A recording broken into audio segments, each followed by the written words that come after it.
Bonjour à tous, bonjour à toutes et bienvenue sur ma chaîne.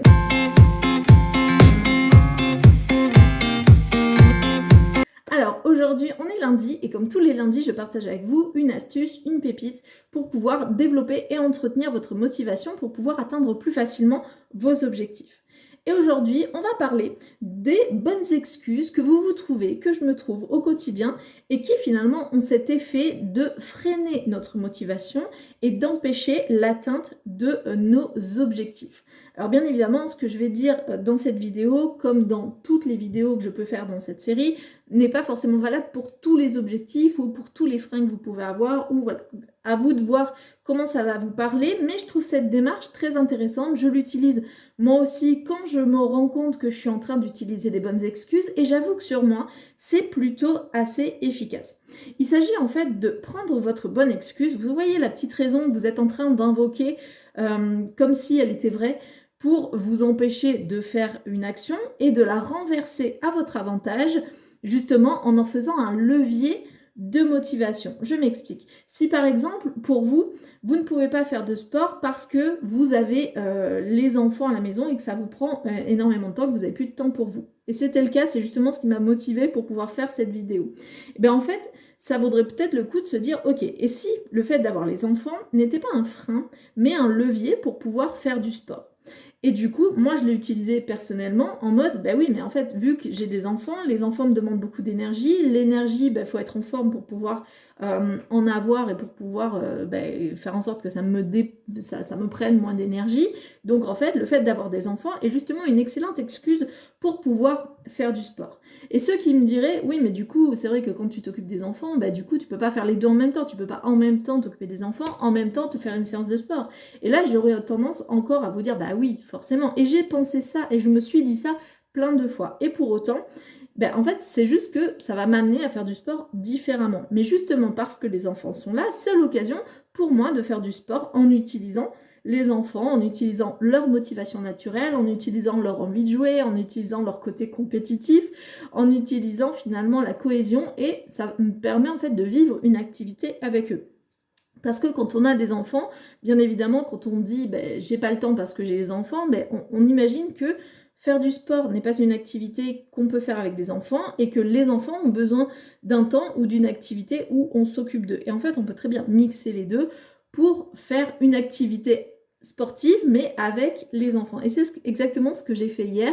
Du coup, quand je me suis entendue dire je peux pas faire de sport, zut, il y a les enfants, j'avais prévu de faire ma séance, mais ils sont levés tôt, donc j'ai pas eu le temps de faire ma séance de sport le matin.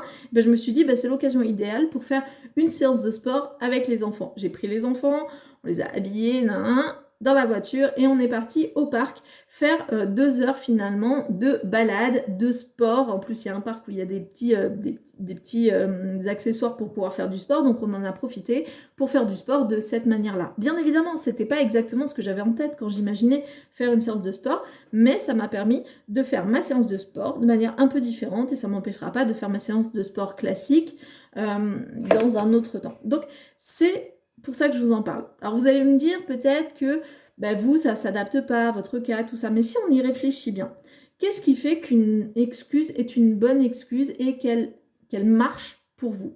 Tout simplement parce qu'elle touche à des choses qui sont importantes pour vous. Par exemple, moi, ce qui fait que faire du sport peut être contrebalancé par le fait d'avoir des enfants, c'est parce que finalement, avoir des enfants et m'occuper de mes enfants et être une bonne maman, c'est quelque chose d'important pour moi. Sinon, ça n'aurait eu aucun effet. Je me serais dit, je peux pas faire sport parce que il y a une émission sur un chanteur que je connais pas qui passe. En fait, cette excuse n'aurait pas eu assez de poids, assez de valeur pour pouvoir contrebalancer l'envie et le besoin que j'avais de faire une séance de sport. Donc, ce qui fait qu'une excuse est une bonne excuse pour vous, c'est souvent qu'elle touche à des choses qui sont importantes pour vous. Le temps, l'argent, la famille, le couple. Voilà, elle touche toujours à des choses comme ça, les relations sociales, l'image de soi en société. Bref, ce qui fait qu'une bonne excuse, soit une bonne excuse, pardon, c'est le fait qu'elle touche à des valeurs, des choses importantes pour vous. Et je vous ai déjà fait une vidéo sur le fait de qu'est-ce qui était important pour vous. Donc là, en ayant accès à vos bonnes excuses, vous avez accès à des choses qui sont importantes pour vous. Et donc, vous allez pouvoir finalement bifurquer ça et pouvoir utiliser ça comme un levier motivationnel. Par exemple, c'est justement parce que j'ai des enfants que j'aime très fort que j'ai besoin d'être en bonne santé pour pouvoir m'occuper d'eux. C'est parce que j'ai envie d'être une bonne maman que je me dois d'être en bonne santé pour pouvoir m'occuper d'eux le plus longtemps et de la meilleure manière possible. C'est parce que, par exemple, j'accompagne des entrepreneurs, c'est parce que justement je ne gagne pas assez d'argent qu'il est important que j'investisse dans une formation pour pouvoir me permettre de changer l'action que je suis en train de mettre en place pour pouvoir la rendre plus pérenne et plus rentable, par exemple. C'est parce que j'ai pas de temps dans mon quotidien pour pouvoir prendre soin de moi qu'il est important justement de prendre ce temps pour prendre soin de moi et de prendre soin de moi pour pouvoir mieux gérer mon temps et donner des priorités différentes à l'utilisation de mon temps. Donc vous voyez bien qu'à chaque fois, on peut tout à fait bifurquer une bonne excuse en quelque chose qui va vous servir de levier. Et vous allez voir que si vous y réfléchissez un peu, prenez le temps vraiment de vous dire voilà, quelles sont les bonnes excuses, les trucs que je me sors un peu de manière un peu bateau et qui viennent contrebalancer ma motivation. Et demandez-vous comment vous pouvez utiliser cette bonne excuse et la transformer pour en faire un levier et vous permettre d'accéder à justement ce qui est important pour vous.